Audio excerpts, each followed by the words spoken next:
Okay. So welcome అందరికీ. Good morning. బాగున్నారు అందరూ? చాలా సంతోషం. ప్రతిరోజు ఈ ఉదయకాలపు లైవ్లో, అలాగే ఉదయకాలపు మీరందరూ దేవుని మందిరంలో కూడుకొని ఈ విధంగా దేవుని వాక్యాన్ని ఉదయమే 5 గంటల 15 నిమిషాలు కొద్దిసేపు పాట పాడుకున్నాం.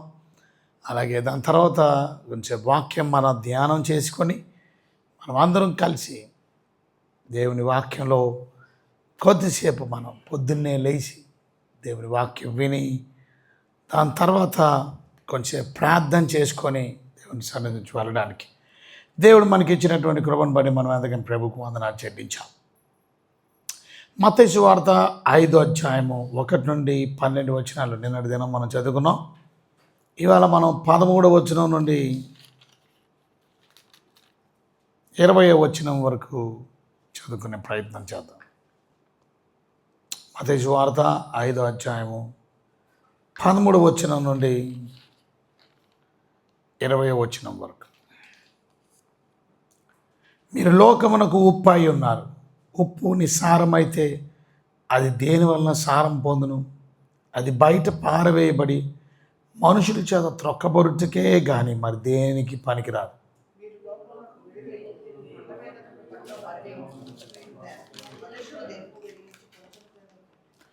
మనుషులు దీపమును వెలిగించి కొంచెం కింద పెట్టరు కానీ అది ఇంటనున్న వారందరికీ వెలిగించుటకై దీపస్తంభం మీదనే పెట్టుదురు.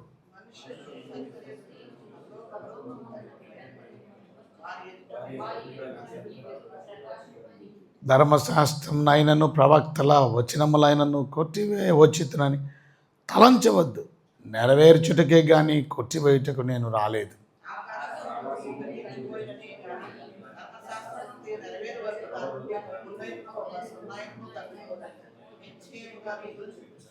కాబట్టి ఈ ఆజ్ఞల్లో మిగిలిన అల్పమైన ఒక్కదానినైనను మీరి పరలోకమునకు మీరి మనుషులకు అలాగు చేయి బోధించువాడెవడో వాడు పరలోక రాజ్యములో మిగులు అల్పుడు అనబడును. అయితే వాటిని గాయకొని బోధించువాడెవడో వాడు పరలోక రాజ్యంలో గొప్పవాడు అనబడును.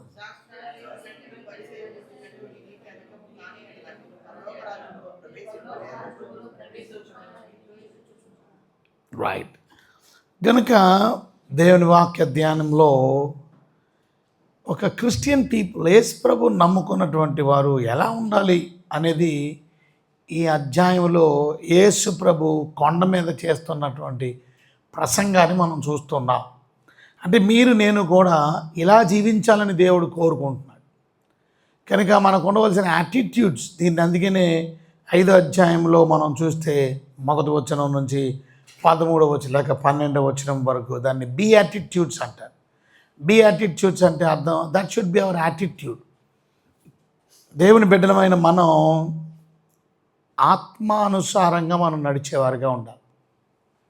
ఆత్మానుసారంలో ఎలా నడుస్తారంటే బైబిల్ చెప్తుంది, యేసు ప్రభు చెప్తున్న మాటలు, మీరు దీనులై ఉండాలి. ఆత్మ విషయమై దీనులైన వారు ధన్యులు, పరలోక రాజ్యం వారిది. కనుక దేవుని మనల్ని కోరుకుంటుంది మొదటిదే మనం దీనత్వం కలిగి, అంటే హ్యూమిలిటీ కలిగి, గర్విష్ఠులుగా మనం ఉండకూడదు. మన మాట కానీ మన పద్ధతి కానీ మన క్రమం, that should be our attitude. Blessed are the poor in spirit అన్నారు. హ్యూమిలిటీ. మనం ఎప్పుడైతే దేవుని దగ్గర తగ్గించుకుంటామో చూసారా, అప్పుడు దేవుని సహాయం మనం అడుగుతున్నట్టు దేవుడి దగ్గర నుంచి మనం తప్పక ప్రతిఫలాన్ని పొందుకుంటాం. మనం గర్విష్ఠులుగా ఉంటే దేవుడు మనకు సహాయం చేయలేడు. మనం తగ్గించుకొని దినత్వం కలిగి మనం జీవించాలని కోరుకున్నాం. అలాంటి వారిది పరలోక రాజ్యం. అలాగే దేవుని బిడ్డలైన మనం blessed are those who mourn, దుఃఖపడువారు ధన్యులు. అంటే అర్థం ఏంటి? దుఃఖపడువారు ధన్యులు అంటే చాలా దుఃఖపడువారు ధన్యులు అంటే ఒక ఆయన ప్రసంగం చేస్తున్నాడు, కన్నీటి ప్రార్థన చేస్తే దేవుడు అక్కడ నిలబడతాడని. ఎక్కడ ఉంది వచ్చిన చూపించు. కనుక ఇలాంటి తప్పుడు ప్రసంగాలు చేయకూడదు. కనుక దేవుని బిడ్డలమైన మనం తప్పక కన్నీటితో ప్రార్థన చేయడంలో తప్పేం కాదు, తప్పగా మనం ప్రార్థన చేయాలి. కానీ కన్నీటితోనే ప్రార్థన చేయాలని బైబిల్లో ఎక్కడ లేదు. ప్రార్థన చేయమన్నాడు, ఎడతెగక ప్రార్థన చేయమన్నాడు, కానీ ఎడతెగక కన్నీళ్ళతో చేయమని అనలా. కనుక కొంతమంది పాస్టర్లకు కూడా వాక్యం సరిగా తెలియక వాళ్ళు ఎక్కడో నేర్చుకున్నటువంటి వాక్యం పోనీ ఒకడైనా రిఫరెన్స్ చూపిస్తాడా? చూపించు. సో దేవుని బిడ్డలమైన మనం తప్పక ఏడ్చుకొని ప్రార్థన చేయడంలో తప్పేం లేదు. తప్పక మన ఏడుపు దేని గురించే ఉండాలని అంటే మనం చేసిన పాపం విషయమై ఉండాలి. అంటే మన అవసరతలు మన అక్కర్ల గురించి కాదు. ఇక్కడ రాసిన మాట యేసు ప్రభు చెప్పింది, దుఃఖపడువారు ధన్యులు. అంటే ఎవరు దుఃఖపడ్డం? Those who repent for their sins, cry for their sins. ఎందుకంటే మనం నిన్నటి దినం మనం చూసాం, రక్షణార్థమైనటువంటి మారు మనసు ఏమంటారు, నిజమైన దుఃఖాన్ని పుట్టిస్తుంది. దేవుని బిడ్డలమైనటువంటి మనం నిజంగా మనసు మారితే మనకి ఏడుపు వస్తుంది, బాధ కలుగుతుంది. కనుక ఆ ఏడుపు ద్వారా మనం మన తప్పుని ఒప్పుకుంటాం. చూసారా, దొంగ ఏడుపు రాదు, నిజమైనటువంటి ఏడుపు వస్తుంది. ఎవరు ఆడమని అనరు. నిన్న కాక నిన్నేనా ఒక అబ్బాయి వచ్చాడు నా దగ్గరికి, ఫ్యామిలీ అంతా వచ్చారు. కనుక వాళ్ళ అబ్బాయి చిన్న వయసులోనే మరి ప్రేమ ఈ వ్యవహారాలన్నీ, కనుక అతనికి నేను వాక్యం చెప్పడంతో వాక్యం ద్వారా దేవుని మాటలు, గద్దింపు మాటలు అతనికి కలగడంతో, బుద్ధి చెప్పే మాటలు, తప్పు దుద్దే మాటలు, అది వాక్యం ఏం చేయాలా, గద్దించాలి. అంతేగాని కొంతమంది అనుకుంటారు దేవుని వాక్యం ఏంటండి అంత గట్టిగా చెప్తున్నారు ఏంటంటే, గద్దించడానికి దేవుని వాక్యం మనల్ని గద్దింపు కలుగు చేయాలి. అది ఆ వ్యక్తికి, ఆ కుర్రోడికి ఎంతో గద్దింపు వచ్చింది, భయం వేసింది దేవుని మాట. అమ్మో నేను ఏ పాపంలో, నిజం చెప్పాలంటే అతనికి బుద్ధి కలుగు చేసింది. ఆ కొద్ది నిమిషాలే నేను మాట్లాడినటువంటి మాటలు, వాక్యం ద్వారా చూపించిన మాటలు అతని తప్పును దుద్దింది, అతని నీతి సాక్షి. వెంటనే ఏం చేశాడు తెలుసా, అతని కళ్ళమ్మడ నీళ్ళు వచ్చినాయి. అతను తన తండ్రిని పట్టుకొని ఏడ్చాడు, తన తల్లిని పట్టుకొని ఏడ్చాడు, నన్ను పట్టుకొని ఏడ్చాడు. నేను మళ్ళీ వెళ్ళిపోయిన తర్వాత ఒకసారి ఇవాళ అంటే నిన్నటి దినం మళ్ళీ ఫోన్ చేశాను. ఇది మొన్న రాత్రి జరిగిన విషయం. సో మొన్న రాత్రి జరిగిన విషయం నిన్న మళ్ళీ నేను మధ్యాహ్నం ఫోన్ చేసినప్పుడు, ఎలా ఉన్నారు మీ అబ్బాయి అని అంటే, చాలా మార్పు వచ్చిందండి, నిజంగా చెప్పాలంటే అతనిలో చాలా చేంజ్ కనపడుతుంది. That's good. So that's what నిజమైన దుఃఖం అంటే. అది దేవుడు అలాంటి దుఃఖం కలిగి ఉండమని చెప్తున్నాడు. Blessed are those who mourn. మన పాపం గురించి మనం ఏడవాలి. దావీదు ఏడ్చాడు. ఎందుకు ఏడ్చాడు? అతను చేసిన తప్పు గురించి. ఇవాళ మీ తప్పు మిమ్మల్ని పశ్చాత్తాపం కలుగజేయాలి. మీ తప్పు, మీ అవిధేయత దేవుడి దగ్గర సారీ చెప్పడానికి. That's what God is expected. అలాంటి వారు నిజంగా ఓదార్చబడతారు. దేవుని బిడ్డలు blessed are those who are meek. Blessed are the meek అని అంటే అర్థం ఏంటంటే, దేవుని వాక్యం చెప్తుంది సాత్వికులు ధన్యులు. మీక్ పీపుల్, జెంటిల్ పీపుల్. సో అంటే వాళ్ళు చేతకాని వాళ్ళని కాదు, దాని అర్థం ఏంటంటే వాళ్ళు సాత్వికులు, వాళ్ళు జెంటిల్ పీపుల్. వాళ్ళు జెంటిల్గా మాట్లాడతారు, వాళ్ళు ఘాటుగా మాట్లాడరు, కరుకుగా మాట్లాడరు, మరి ఏమంటుందని బ్యాడ్ లాంగ్వేజ్ మాట్లాడరు. వాళ్ళు gentle talk, gentle speech. So gentleman, అందుకని వాళ్ళు జెంటిల్ మ్యాన్ అంటారు. Whose gentleman? Gentleman ఎవరంటే సాత్వికులు. సాత్వికుడిని జెంటిల్ మ్యాన్ అంటారు. చూసారా? సో జెంటిల్ మ్యాన్స్ భూలోకాన్ని స్వతంత్రించుకుంటారు. సో ఎవరు భూలోకాన్ని స్వతంత్రించుకుంటారు? భూలోకం అంతా ఎక్కడ పడితే అక్కడ భూమి మీద అంతా తిరుగుతారు. భూలోకం అంతా దేవుడు వారికి అనుగ్రహిస్తారు. చూసారా? So gentle people, blessed are those who are meek. So దేవుని బిడ్డలమైనటువంటి మనం భూలోకాన్ని స్వతంత్రించుకోగలుగుతాం జెంటిల్గా ఉంటుంది. బ్లెస్డ్ ఆర్ దోస్, ఇది అందరూ ఆశీర్వదించబడినటువంటి వారు, blessed. So blessed are those who are hunger and thirst for righteousness. నీతి కొరకు ఆకలి దప్పులు గలవారు ధన్యులు, వారు ఓదార్చబడదు లేక తృప్తిపరచబడదు. సో ఇవాళ మన జీవితంలో నీతి కొరకు ఏ రకంగా మనం కష్టపడుతున్నాం, మనం పరిశుద్ధత కొరకు, నీతిగా బ్రతకడం కొరకు మొదట నీతిని, రాజ్యాన్ని బ్రతకండి. ప్రభు చెప్పినటువంటి beatitudes, these are should be the attitudes of a person. అప్పుడు మన జీవితం ఎంతో దీవెనకరంగా, ఆశీర్వాదకరంగా ఉంటుంది. సో దేవుని బిడ్డలమైన మనం కనికరం కలిగిన వారంగా ఉండాలి, కంపాషనేట్ పీపుల్. ఇవన్నీ మీకు వివరించాను అన్నదనం. కానీ this is how you and me should live. నువ్వు నేను కూడా ఇలా బ్రతకాలి అని దేవుడు కోరుకుంటున్నాడు, ఇలా జీవించాలని దేవుడు కోరుకుంటున్నాడు. మనం merciful. Blessed are those who are merciful. Mercy ఉందా మీలో? కనికరము గలవారు దాన్ని అంటే కంపాషన్. మన జీవితంలో దేవుడు బిడ్డలైన మనం ప్రేమ కలిగినటువంటి వారు, ఆ కంపాషన్ మనలో ఉండాలి. Blessed are the peacemakers, సమాధానపరచువారు ధన్యులు. చూసారా, వారు దేవుని కుమారులు అనబడుతుంది. మన జీవితంలో దేవుని బిడ్డలైనటువంటి నెక్స్ట్ 8వ మర్చిపోయాం, హృదయ శుద్ధి గలవారు ధన్యులు. Blessed are pure in heart. ఇవాళ మన హార్ట్ ప్యూర్గా ఉందా? Blessed are those who have pure heart. మన హార్ట్ అంతా చెడిపోయింది, కానీ మన హృదయాన్ని అందుకే దేవుడు ఇమ్మని అడుగుతుంది. ఎవరైతే హృదయాన్ని దేవుడికి ఇస్తారో ఉదయకాలం ప్రార్థన చేసుకోవాలి. అలాంటి హృదయం నాకు, మంచి హృదయం, శుద్ధ హృదయం, పవిత్రమైన హృదయం నాకు దయచేయి. ఎందుకంటే దేవుడు కోరుకుంటుంది ఈ లోకంలో మీరు నేను ఇలా బ్రతకాలని దేవుడు కోరుకుంటుంది. ఈ లోకంలో మీరు నేను కూడా ఈ రకమైనటువంటి బిడ్డలుగా జీవించాలని, దీనత్వం కలిగిన వారంగా, దుఃఖపడేవారుగా, మన పాపం విషయం, మన జీవితంలో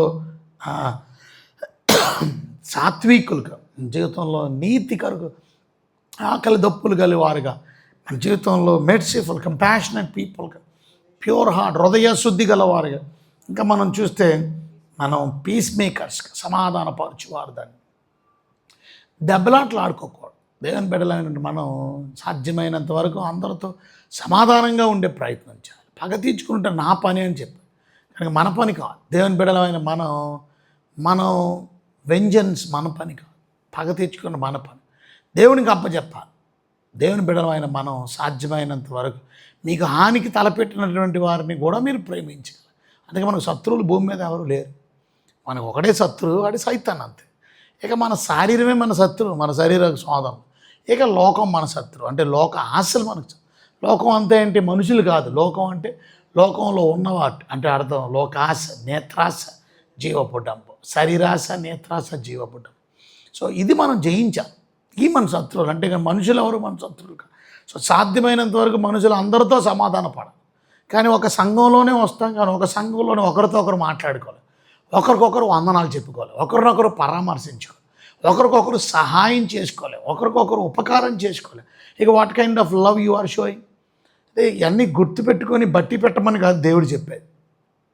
ఆ కంపాషన్ మీలో ఉందా? అది కంపాషన్. సో మరలా సాధ్యమైనంత వరకు ఇదే ఎక్స్ప్లెయిన్ చేయడానికి ప్రయత్నం చేస్తారు రేపు కూడా, because this is very very important. This is how you and me should live. ఆ కంపాషన్.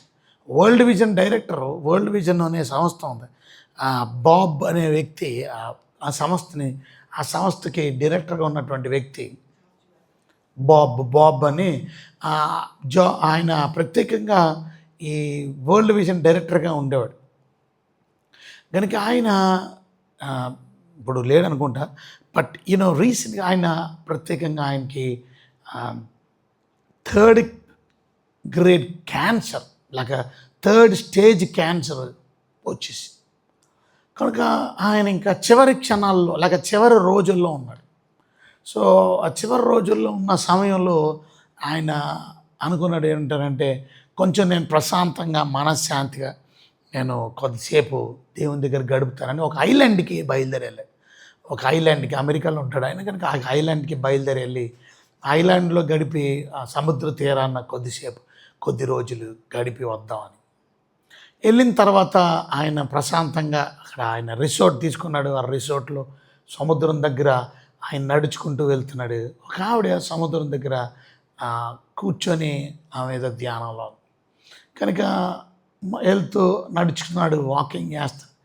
ఆమెతో మాట్లాడుతున్నాడంట. ఆమెతో మాట్లాడుతున్న సమయంలో ఆమె మాట్లాడుతుంది, మీరెక్కడ ఇలా ఒకరికొకరు మాట్లాడుకున్న తర్వాత ఆమె చెప్పింది, నేను చాలా అనారోగ్యంతో బాధపడుతున్నాను, అందుకే ఇక్కడికి వచ్చాను, కనుక నేను మరి 4th స్టేజ్ క్యాన్సర్ నాది అని ఆమె చెప్పింది. ఆమె చెబుతూ ఆమె అనింది, ఇక నేను చాలా అనారోగ్యంతో బాధపడుతూ నేను వేసుకోవడానికి మందులు కూడా నా దగ్గర లేవు, వేసుకోవడానికి మందులు కూడా లేవు, కనుక నా శరీరం అంతా నొప్పులతో బాధపడుతున్నాను, భయంకరమైన పెయిన్స్, ఆ పెయిన్స్ తట్టుకోలేనటువంటి బాధ అని చెప్పింది. అంటే మరి ఎందుకు మందులు లేవు అంటే, నా దగ్గర డబ్బులు లేవు, నేను చాలా ఇబ్బందుల్లో ఉన్నాను, ఫైనాన్షియల్ క్రైసిస్లో ఉన్నాను. ఓ పక్కనేమో నేను ఇక్కడికి వచ్చి ఇక్కడే నా తుది శ్వాస విడిచిపెట్టేయాలని పరిస్థితుల్లో ఉన్నాను నేను. సరే, లాంగ్ స్టోరీ షార్ట్ ఒకటి చెప్పాలి అని అంటే, నెక్స్ట్ డే మార్నింగ్ ఆయన మళ్ళీ అదే వేలో నడుచుకుంటూ వచ్చి తన కొరకు తెచ్చుకున్న మందులు, ఇంకా ఆ దీవిలో ఆ ద్వీపంలో మందుల దుకాణాలు ఉండవు, ఇక కొనుక్కోవడానికి అవకాశం లేదు. మనలాగా మెడికల్ షాప్కి వెళ్తే మందులు ఇవ్వరు, ఇలాంటి వాటికి ప్రిస్క్రిప్షన్స్ ఉండాలి. సో ఆ ప్రిస్క్రిప్షన్ ప్రకారం అలా అమెరికాలో మందులు ఇస్తారు. ప్రిస్క్రిప్షన్ లేకుండా అమెరికాలో మందుల షాప్కి వెళ్తే మందులు అమ్మరు. సో డాక్టర్ ప్రిస్క్రైబ్ చేయాలి. మనం ఏంటంటే ఏ జ్వరం వచ్చినా దగ్గు వచ్చినా మందుల షాప్కి అదే చాలామంది అనారోగ్యాలతో చచ్చిపోతున్నారు. కారణం ఏంటంటే వీళ్ళు కౌంటర్ మీద మెడిసిన్ తీసుకుంటాం. సో కౌంటర్ మెడిసిన్ అంటే అర్థం మన మందుల షాప్కి వెళ్ళి తీసేసుకుంటాం. డాక్టర్ కన్సల్ట్ అవసరం లేదు మనకి, కన్సల్టేషన్ తీసుకోవడానికి ఇష్టపడరు. ఈయన చేసిన పని ఏంటంటే తన డబ్బాలో ఉన్నటువంటి మందులు ఇచ్చేసాడు. మీరు వేసుకోండి, మీరు చాలా పెయిన్లో ఉన్నారు కదా, నేను ఇంకా 3rd స్టేజ్, మీరు 4th స్టేజ్, నాకు కూడా క్యాన్సరే, ఇదిగోండి మందులని ఇచ్చారు. సో దీన్ని బట్టి మనకు అర్థమయ్యేది ఏంటంటే that is called compassion. Compassion అంటే అర్థం ఏంటంటే మన అవసరత చూసుకోవడమే కాదు, తను బాధలో ఉన్నాడు కానీ తన బాధ కన్నా ఇంకొకరి బాధని ప్రాముఖ్యంగా ఎంచుకోవడం, అది కంపాషన్. కానీ మనలో చాలా మందిలో అలాంటి కంపాషన్ కనపడదు. సో కాల్డ్ క్రిస్టియన్స్ మనకున్న చిన్న దాంట్లో ఉపకారం చేయడానికి ఇష్టపడం, మనకున్న డబ్బుల్లో కొంచెం ఇవ్వడానికి ఇష్టపడం, మనకున్న వెహికల్లో మనకున్న ఆ బండిలో ఇంకొకరిని ఎక్కించుకోవడానికి ఇష్టపడం, ఇంకొకరిని తీసుకెళ్ళడానికి ఇష్టపడం. ఇంకా కంపాషన్ ఏముంది మనలో? యాక్టింగ్ చూపించాలి, యాక్షన్ ఉండాలి, అంతేగాని మాట కాదు. It's not that word. నాలో కనికరం ఉంది, నాలో జాలి ఉంది, నాలో కంపాషన్ ఉంది, that's not the way. But let show that compassion. ఒకవేళ ఇప్పటివరకు సరిగ్గా చూపించకపోతే ఇక నుంచైనా మీరు ఎలా బ్రతకాలని దేవుడు కోరుకుంటున్నాడు. అది దట్ ఈస్ వాట్ కంపాషన్ అంటే.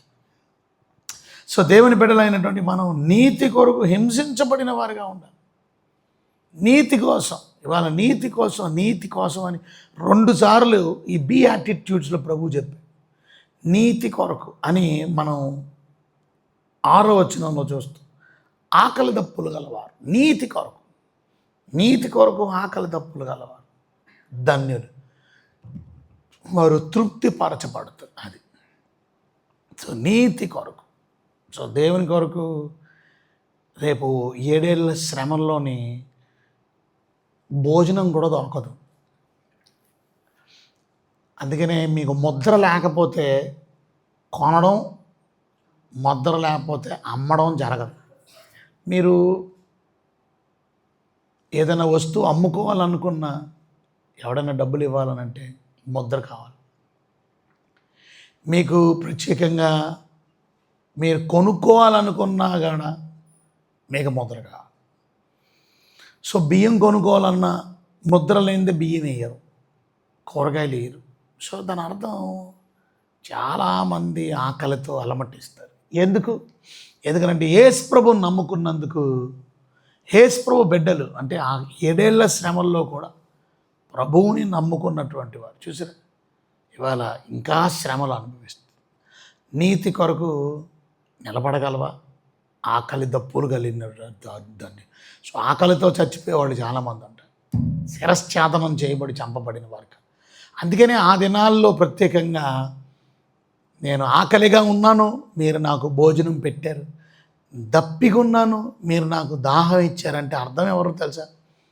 రేపు 7 ఏళ్ల శ్రమల్లో కూడా ఎవరైతే నా బిడ్డలైన యూదులకి సహాయం చేస్తారో, యూదుల్ని చాలా హింసిస్తారు దేవుని బిడ్డలు, ఇంకా ముఖ్యంగా ఆ శ్రమలో యూదుల రక్షణ కొరకు, యూదులందరూ కూడా రక్షించబడాలని దేవుడు ఆ 7 ఏళ్ల శ్రమల ద్వారా వారిని రక్షించాలని దేవుడు ఇష్టపడతాడు. కనుక 144,000 మంది ప్రత్యేకంగా సువార్థికులు పనిచేస్తారు. కనుక 144,000 మంది, 144,000 మంది యూదుల్లో నుంచి సువార్థికులు లేస్తారు. అంటే యూదుల పట్ల దేవుడికి ఉన్నటువంటి ఆ ఆసక్తి చూసి, ఆ దినాల్లో ఆకలిగా ఉన్నవారు, దప్పిగా ఉన్నవారికి ఎవరైనా భోజనం పెడితే వెళ్తాను. కనుక దేవుని బిడ్డలైనటువంటి మనం అందుకనే పరదేశులుగా ఉన్న వారిని చేర్చుకోవడం. అంటే పరదేశులు అంటే అర్థం వాళ్ళు చెదిరిపోతారు, దేశాలు వెళ్ళిపోతారు, వేరే వేరే ఊర్లు వెళ్ళిపోతారు. కానీ వాళ్ళని చేర్చుకొని, హక్కుని చేర్చుకొని వారికి సహాయం చేసి వారు భోజనం పెట్టి వస్త్రం ఇచ్చి దాహం తీర్చినటువంటి వారు దాన్ని. సో దేవుని బిడ్డలైనటువంటి మనం నువ్వు నేను ఇలా బ్రతకాలని దేవుడు కోరుకుంటున్నాడు. అందుకనే ఈ మాటలు, అంతేగాని గుర్తెట్టుకొని కంట తట్టడానికి కాదు. మా సండే స్కూల్ పిల్లలు, మా హాస్టల్లో ఉన్నటువంటి పిల్లలు ఇవన్నీ గుర్తెట్టుకొని చక్కగా అప్పచెప్పేస్తారు. అలాగే దేవుని బిడ్డగా నువ్వు అప్పచెప్పేయాలని కాదు దేవుడు కోరుకుంటుంది. ఇవన్నీ నువ్వు అప్పచెప్ప చూడకుండా నేర్చుకోకపో. But this is the attitude that you and me should have. ఈ యాటిట్యూడ్ ఉండాలి. This is called beatitude. ఈ బీ యాటిట్యూడ్స్ మీలో ఉన్నాయా? ఇది మనం సరిచేసుకోవాల్సిన విషయం. ఈ రకంగా మనం జీవించినప్పుడు దేవుడు ఎంతో సంతోషిస్తాడు. మన జీవితాలు ఎంతో ధన్యకరంగా ఉంటాయి, మన జీవితాలు ఎంతో ఆశీర్వాదకరంగా ఉంటాయి, మన జీవితాలు ఎంతో నెమ్మదిగా ఉంటాయి. చూసారా, ఆత్మ విషయమై దినత్వం మనలో ఉండాలి. మన జీవితంలో దుఃఖపడేవారుగా దేవుని కొరకు మనం చేసిన పాపం విషయమై పశ్చాత్తాపం. అంటే కానీ మన బాధలు కష్టాలను బట్టి ఆడడం కాదు, మనకు ఉన్నటువంటి జబ్బులను బట్టి ఆడడం కాదు. మనకు ఉన్నటువంటి జబ్బు దేనివల్ల వచ్చింది? ఇవాళ నేను చేసిన పాపం వల్లేమో, నేను చేసిన అవిధేయత వల్లేమో, నన్ను క్షమించు ప్రభువా. అది అలాంటి దుఃఖం.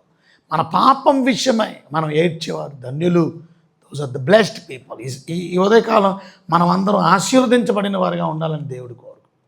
ఇది మొదలుకొని మీరు అలా ఆశీర్వాదకరమైన వ్యక్తులుగా మీరు నడవాలి. మీ జీవితంలో జెంటిల్ పీపుల్గా, మీక్ పీపుల్గా, జెంటిల్ మ్యాన్, చూసారా, సాత్వికులుగా అలాంటి వారు ఉండే మీరు జీవిస్తే మీరు భూలోకాన్ని స్వతంత్రించుకుంటారు.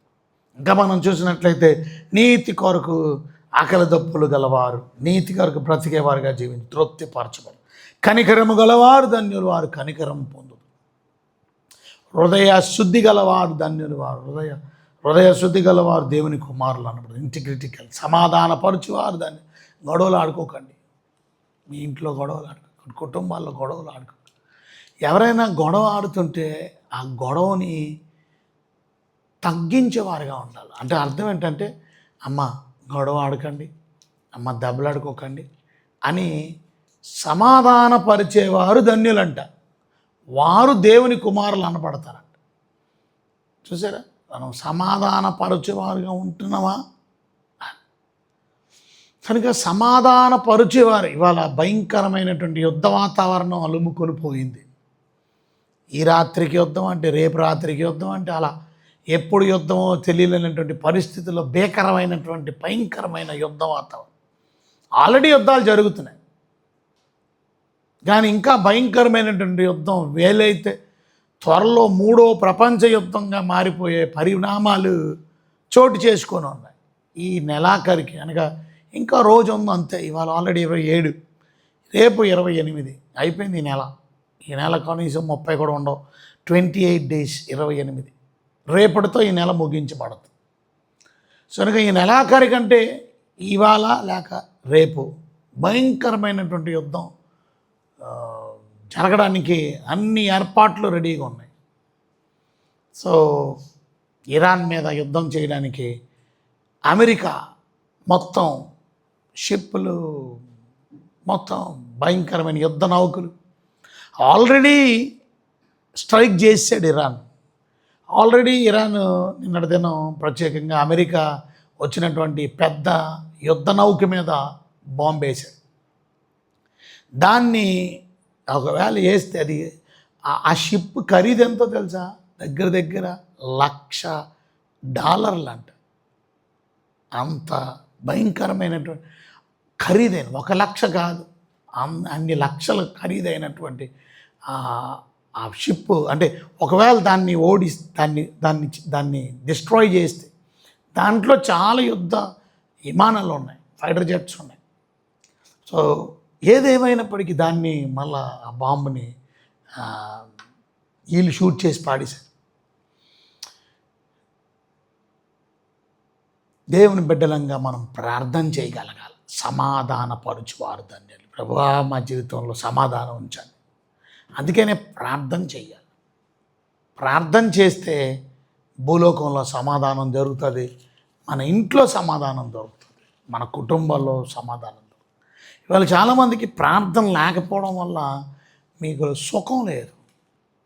అర్థం లేకపోవడం వల్ల మీలో నెమ్మది లేదు. దేవుని బిడ్డలైనటువంటి మనం సుఖంగా మనం ఎందుకు బతకలేకపోతున్నాం? సుఖం లేదా? రేపు యుద్ధం వస్తే ఇంకా సుఖం ఉండదు, యుద్ధం వస్తే ఇంకా నెమ్మది ఉండదు. ప్రపంచం అంతా అల్లకల్లోలంగా ఉంది. కనుక ఈ పరిస్థితుల్లో మన భారత ప్రధానమంత్రి గారు కూడా ఇజ్రాయెల్ దేశం వెళ్ళారు. ఆయన కూడా కొన్ని విమానాలు కూడా కొంటున్నాడు. పక్కన ఆయన కూడా ఏమంటారు దాన్ని, యుద్ధ విమానాలు.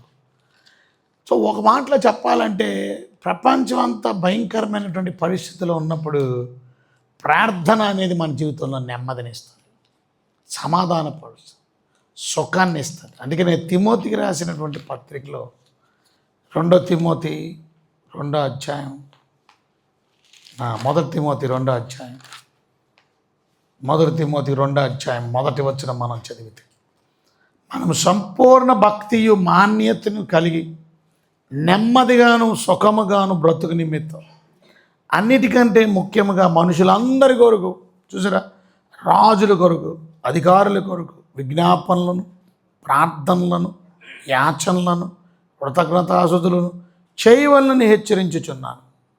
ఇది మంచిదియు మన రక్షకుడైన దేవుని దృష్టికి అనుకూలమునై ఉన్నది. ఇది చాలా మంచిది. ఏంటి?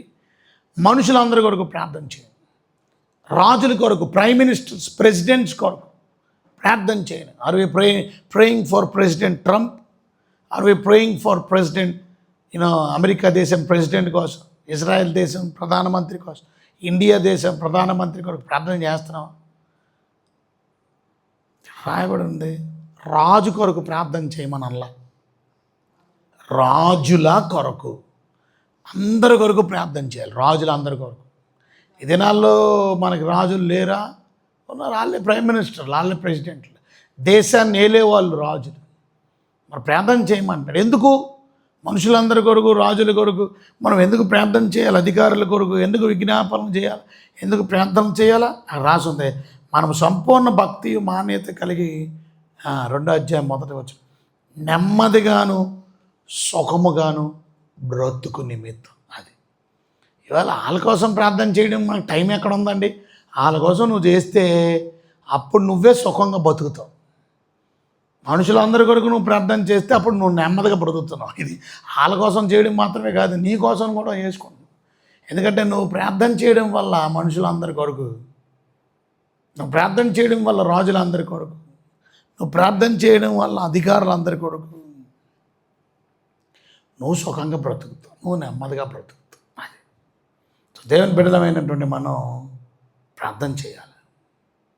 ఈవెన్ మనల్ని హింసించేవారు, మనల్ని బాధ పెట్టేవారి కొరకు కూడా మనం ప్రార్థన చేయాలి.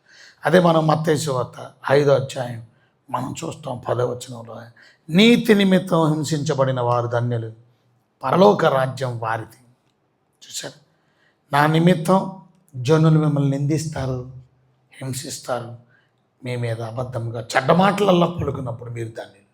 కొంతమంది మనల్ని తిడితే బాధపడతాం, కానీ మీరు బ్లెస్డ్ అవుతారు, మీరు దీవించబడతారు. మీ మీద అన్యాయంగా చెడ్డ మాటలు పలికితే, మిమ్మల్ని అన్యాయంగా నిందిస్తే, ఒకటి గుర్తుపెట్టుకోండి, ఎవరి కోసం నువ్వు నిందించబడుతున్నావు? అక్కడ రాసింది, నా కోసం, దేవుని కోసం, నా నిమిత్తం. చూసారా? నన్ను నమ్ముకున్నందుకు, ఇంకా వేరే దానికోసం నువ్వు దొంగతనం చేసినందుకు ఎవడని నేను హింసించి కొట్టేశాడు అనుకోండి, నువ్వు దానికోసం దేవుడి కోసం హింసించబడటంలా, నువ్వు బూతులాడినందుకు నేను నిందించినందుకు నిన్ను కొట్టేశారు, దానికోసం నీకు బ్లెస్సింగ్స్ లేవు. దేవుని కొరకు, అది ఆయన పని కొరకు, ఆయన నమ్ముకున్నందుకు, ఆయన్ని విశ్వసించినందుకు, ఆయన సాక్ష్యం చెప్పినందుకు, ఆయన గురించి ఇతరులకు నువ్వు దేవుని మాటలు చెప్తున్నందుకు, అది నువ్వు హింసించబడితే, అది దేవుని పనిలో నువ్వు ఆడబడుతూ హింసించబడితే, నిందించబడితే, నా కోసం నన్ను నమ్ముకున్నందుకు, నీ కుటుంబమే నీకు వ్యతిరేకమైతే నువ్వే కంగారు పడు, ప్రార్థన చేయి, దేవుని మీద ఆధారపడు, సంతోషించు, ఆనందించు. ఇదేంటండి నిందలో సంతోషం? దేవుడు ఎలాగొస్తుంది సంతోషం? ప్రార్థన చేస్తే. ఎలాగొస్తుంది సంతోషం? బైబిల్ చదివితే. సో బైబిల్ చదువుకోండి, ప్రార్థన చేసుకోండి, దేవుని సన్నిధికి రండి. మీ జీవితంలో మీరు నెమ్మదిగా ఉంటారు, సుఖంగా ఉంటారు. పీస్, గాడ్స్ పీస్, దేవుని సమాధానం. అందుకే వాళ్ళు జైల్లో ఉన్న పాటలు పాడుతున్నారు పౌలుసీలు. వాళ్ళని కొట్టిసిన, హింసించబడిన వారు ధన్యులాలు. నీతి కొరకు నా నిమిత్తం మీరు హింసించబడ్డారు. సువార్త చెప్పినందుకు, దయ్యం పట్టినామని బాగు చేసినందుకు జైల్లో పెట్టారు. ఎందుకు జైల్లో పెట్టారు పౌల్ని? ఎందుకు జైల్లో పెట్టారు శీలాని? నా నిమిత్తం జనులు మిమ్మల్ని నిందించి, హింసించి మీద చేట్టమాట.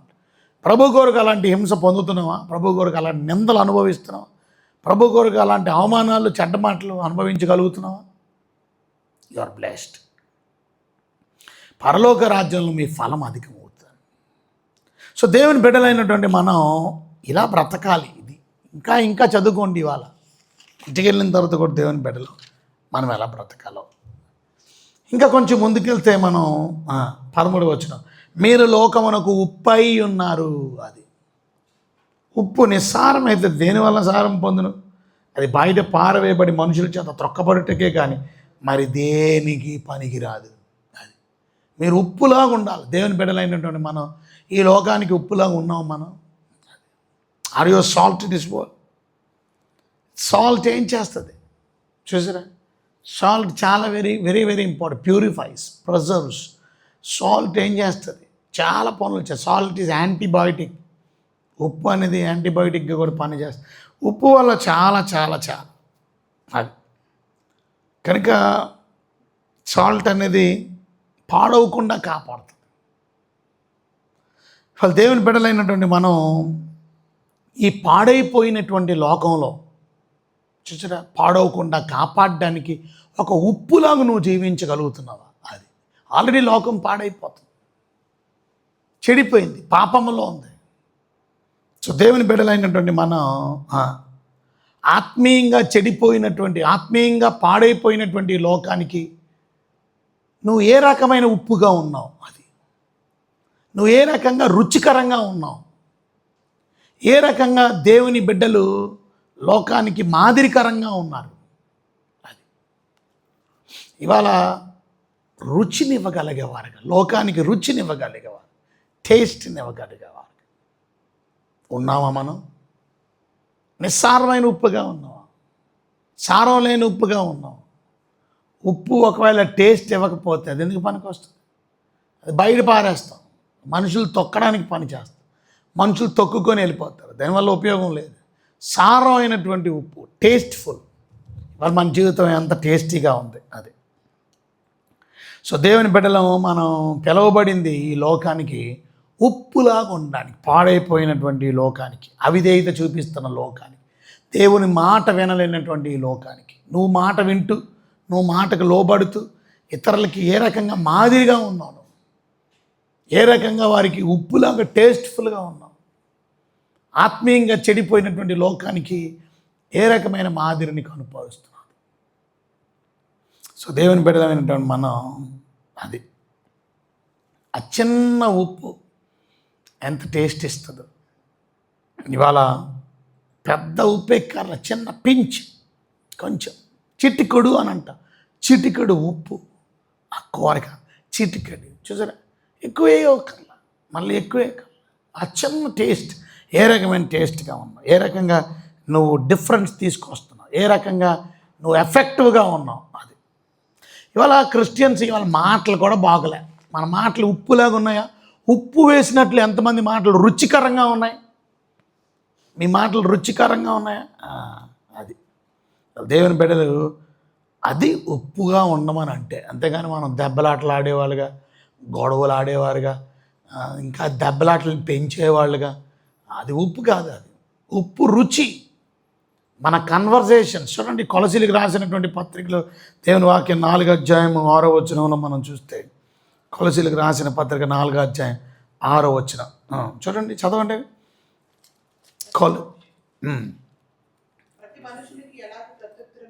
చూసారా, ప్రతి మనుషునికి నువ్వు ఎలా జవాబు ఇవ్వవలెనో, ప్రత్యుత్తరం ఇవ్వవలెనో అది మీరు తెలుసుకున్నట్టుకై మీ సంభాషణ, అది ఉప్పు వేసినట్లు ఎంత చేశారు? అది మీ సంభాషణ. కొంతమంది మాట్లాడితే సంభాషణ సిరాకు వచ్చేది. కొంతమంది సంభాషణ ఎలాగుంటుంది? బ్యాడ్ వర్డ్స్, చెత్త మాటలు మాట్లాడితే అసలు వినబుద్ధి ఇది. కొంతమంది సంభాషణ, అది డిస్కషన్, ఇంకా మాట్లాడి అనిపిస్తుంది. అంటే బాబు ఆపే బాబు ఆ మాటలు ఏంటి, ఆ మాటలు ఏంటి, ఎవరి దగ్గర నేర్చుకున్నావు, ఎక్కడ మాటలు మాట్లాడుతున్నావు? అంటే దేవుని సన్నిధిలో మనం బ్రతుకుతూ మన క్యారెక్టర్ చేంజ్ లేదు అని అంటే సంథింగ్ రాంగ్. క్యారెక్టర్లో చేంజ్, యాటిట్యూడ్లో చేంజ్, మార్పు, ప్రతి దాంట్లో మార్పు. అది అరే ఏంట్రా ఎలా ఉండే వ్యక్తి అలా మారిపోయాడు. దేవుని బిడ్డలు అని చెప్పుకోవడానికి ఉప్పులా ఉండాలి కదా. మీ సంభాషణ ఎలాగ ఉండాలి? ఉప్పు వేసినట్లు ఎలా ఉండాలా? రుచి, చదవండి, రుచికరం. మీ సంభాషణ ఎలాగ ఉండాలా?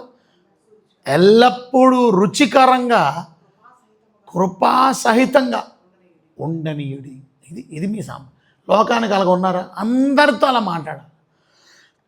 Like a pinch of salt give taste. You are a tasteful words. నా దగ్గర కూర్చున్నాడు ఎవడు అలబుద్ది. ఇది నా దగ్గర ప్రతి వాళ్ళు చెప్పే మాట ఏంటంటే, మన ఎస్సీఎస్సీ పాస్టర్ల దగ్గర నుంచి, బైబిల్ కాలేజ్ స్టూడెంట్స్ దగ్గర నుంచి, ఎస్సీఎస్సీ చర్చ్ మెంబర్స్ దగ్గర నుంచి, నా దగ్గర కూర్చుంటే టైం ఈజీగా గడిచిపోతుంది. ఎందుకు? నేను మాట్లాడుతున్న సంభాషణ చాలా టేస్ట్ఫుల్గా ఉంది. ఉప్పు వేసినట్టు రుచికరంగా ఉంటే ఇంకా గడపాలి, ఇంకా టైం తెలియదు.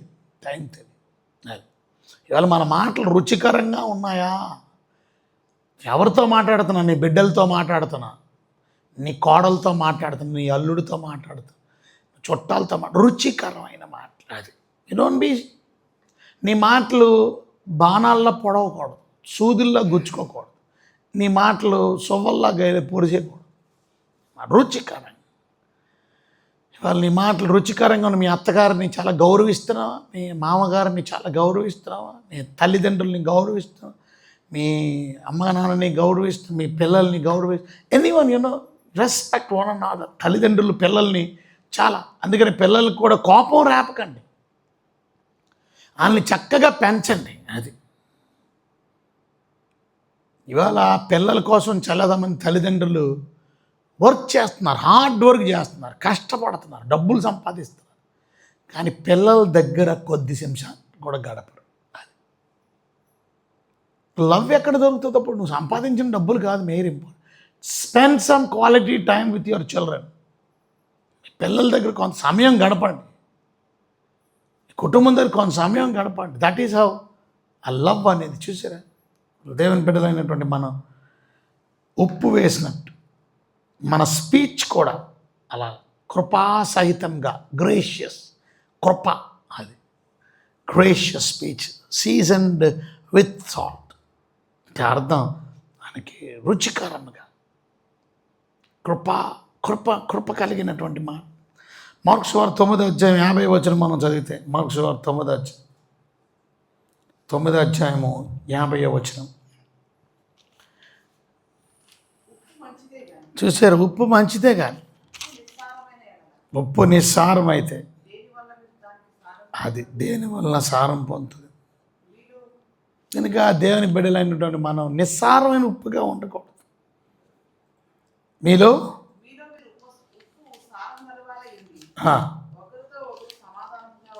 అది ఉప్పులాగా మనం సమాధానంగా ఉండాలి. Peace with all other people. అది ఉప్పులాగా పీస్ విత్ వన్ అనదర్. ఇవాళ మీలో సమాధానం ఉందా? సమాధానం ఉన్నప్పుడు ఉప్పులాగా ఉన్నట్టు మీరు లోకానికి ఉప్పుగా ఉండండి. అందుకనే మనం మళ్ళీ చదివాను నేను మొదలు, సమాధాన పరుచువారు ధన్యులు, వారు దేవుని కుమారులు అనబడుదురు. మళ్ళీ సమాధానం వెరీ ఇంపార్టెంట్, బికాస్ సమాధానం ఈజ్ లైక్ సాల్ట్. వాళ్ళ పీస్ లేదు, భర్తతో పీస్ లేదు. ఎందుకు డివోర్స్ వచ్చేస్తుంది? ఇవాళ మీరు భార్య భర్తలు ఎందుకు డివోర్స్ అయిపోతున్నారు, విడాకులు లేదు? Because there is no peace. Something ఘర్షణ, సంథింగ్ గొడవ, సంథింగ్ ఇబ్బంది. Humble yourself. అందుకే మన ఫ్యామిలీ కాన్ఫరెన్స్కి రమ్మంటే మనం బిజీ కదా, మనం రాలేము. కనుక మనకి ఫ్యామిలీ ఎలాగ ఉండాలో అర్థమవుతుంది. But people who have come, they will understand. ఫ్యామిలీలోకి పిల్లలతో ఎలాగ ఉండాలి, కుటుంబంతో ఎలాగ ఉండాలి, భార్యతో ఎలాగ ఉండాలి, భర్త ఎలాగ ఉండాలి. సో దేవుని వాక్యంలో నుంచి బిబ్లికల్ ప్రిన్సిపల్స్ మనం నేర్చుకున్నాం. క్షమాగుణము కలిగినటువంటి భర్తగా ఉంటేనంట, క్షమాగుణము కలిగిన భార్యగా ఉంటేనంట ఆ కుటుంబం విడిపోతుంట. ఎంత క్షమాపణ అంటే, మీరు గోమెరు హోషియా లాగా ఉండాలి అని. హోషియా దేవుని బిడ్డ, హోషియా భర్త గోమెరు భార్య. కానీ గోమెరు ఎంత చీటింగ్ చేసింది అని అంటే, గోమెరు తన భర్తని మోసం చేసి భర్తని విడిచిపెట్టి ఇంకొక పరాయి మగోడుతూ లేక వ్యభిచారం చేస్తుంది.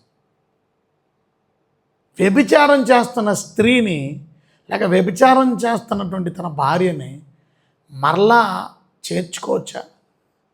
మోషే నియమం ప్రకారం, మోషే రూల్ ప్రకారం మీరు విడాకులు ఇవ్వడానికి క్రైసిస్ ఏంటో తెలుసా? విడాకులు ఇవ్వడానికి బేస్ ఏంటంటే వ్యభిచార కారణం చెప్పునే విడాకులు. వ్యభిచార కారణం లేకపోతే విడాకులు ఇవ్వకూడదు అసలు. అలాంటిది విడాకులు ఇవ్వడానికి మోసే చెప్తుంటే యేసు ప్రభు లేక దేవుని వాక్యం మనకు చెప్తుంది ఏంటంటే, గోమెరుకి చెప్పిన మాట, హోషియాకి చెప్పిన మాట, గోమెరు నెల్లి ఏం చేసి మరలా తెచ్చుకో, మరలా నీ భార్యగా చేర్చుకో. ఏంటి ప్రభు అని అడగల.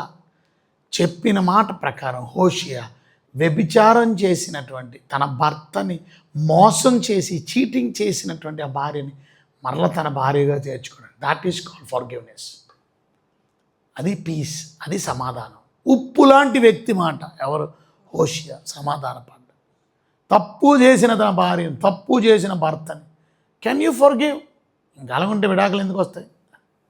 కుటుంబాలు విడిపోతున్నాయి, పిల్లలు తల్లిదండ్రులు విడిపోతున్నారు, అత్త కోడలు విడిపోతున్నారు, ఫ్యామిలీ విడిపోతున్నారు, భర్త భార్య. Why? Because there is no peace. సమాధానం లేదు. దేవుని బిడ్డలు మనం అలా ఉండకూడదు. సమాధానపరచు. మనం ఉప్పులాగా ఉండాలి. ఉప్పులాగా. అది ఉప్పులాగా ఉండడం అంటే. మనం ఎంత మొత్తం చదివంగానే 12వ వచనం నుంచి 20వ వచనం వరకు, but I don't have time to explain everything. ఇంకా వెలుగు గురించి నేను చెప్పాలి. But let's go slow and study. But let's learn. ఏదో గబగబా చెప్పుకొని వెళ్ళిపోవడం కన్నా యేసు ప్రభు ప్రసంగాన్ని మనం ధ్యానం చేస్తున్నాం కనుక వీలైతే మనం 5, 6, 7 అధ్యాయాలు యేసు ప్రభు ప్రసంగం. సో యేసు ప్రభు వారు దేవుని బిడ్డలంగా మనం ఎలా ఉండాలని దేవుడు కోరుకుంటున్నాడు, అలా మనం జీవించినప్పుడు దేవుడు దీవెనలు, ఆశీర్వాదాలు తప్పక దేవుడు మనకి అనుగ్రహిస్తాడు. సో ఇవాళ మనం నేర్చుకున్నట్టు దేవుని బిడ్డలంగా సాల్ట్లాగా ఉందాం, ఉప్పులాగా ఉందాం. మనం ఉప్పులాగా జీవిద్దాం. ఉప్పు లాంటి సంభాషణ కలిగి జీవిద్దాం. మన జీవితంలో ఉప్పు వలె మనం రుచికరమైనటువంటి సంభాషణ, మనము కృపాసహితంగా మన సంభాషణ, ఉప్పు వలె సమాధానం కలిగినటువంటి వారు దేని బిడ్డలు అలా జీవించే కృప దేవుడు మనందరికీ అనుగ్రహించి తోడేవాడిని కాపాడు. ప్రభువా మిగిలిన వందనాలు. ఈ ఉదయకాలం ఎలా ఉండాలో, ఏ విధమైనటువంటి లక్షణాలు మాలో ఉండాలో, ఏ విధమైనటువంటి గుణగణాలు మనలో ఉండాలో మీ వాక్యం ద్వారా మాకు అర్థం చేయించారు కనుక మేము అలా జీవించడానికి కృప దయచేయండి. మేము అలా లేక నిస్సారమైన ఉప్పుగా ఉన్నాం. సారం లేదు, అది బయట పారవేయడానికే కదా, దేనికి పనికిరాదు. ఇవాళ విశ్వాసులంగా పనికొచ్చేవారుగా ఉండడానికి సహాయం చేయండి. పనికొచ్చే ఉప్పునే వాడుకుంటాం, పనికిరాని ఉప్పు బయట పాడేస్తాం. ఇవాళ మేము రుచికరమైన ఉప్పుగా, ఎంత అక్కర్లే, చిటికెడు ఉప్పు చాలు, పించ్ ఆఫ్ సాల్ట్, ఆ కూరకంతటికి రుచిని తీసుకువస్తుంది. ఇవాళ మా జీవితంలో ఆ కొంచెం ప్రవర్తన సరిగా లేక పాడైపోతున్న ఈ లోకాన్ని రక్షించుకోలేకపోతున్నాం. ఎందుకంటే మాలో సమాధానం లేదు, మాలో రుచికరమైన సంభాషణ కూడా లేదు. కనుక మీ వాక్యం ద్వారా ఈ ఉదయకాలం మాతో మాట్లాడినందుకు స్తోత్రం. ఆ విధంగా మేము జీవించడానికి కృప ఇచ్చేమని యేసు నామములో వినంతి వేడుకున్నాం తండ్రి, ఆమేన్. మన ప్రభు అయిన యేసుక్రీస్తు కృప, తండ్రి అయిన దేవుని వారి ప్రేమ, పరిశుద్ధాత్మక అన్యోన్యమైన సహవాసం నిత్యం సదాకాలం సదా మనందరికీ తోడే కాపాడుగాక. ఆమేన్. అందరికీ వందనాలు. God bless you.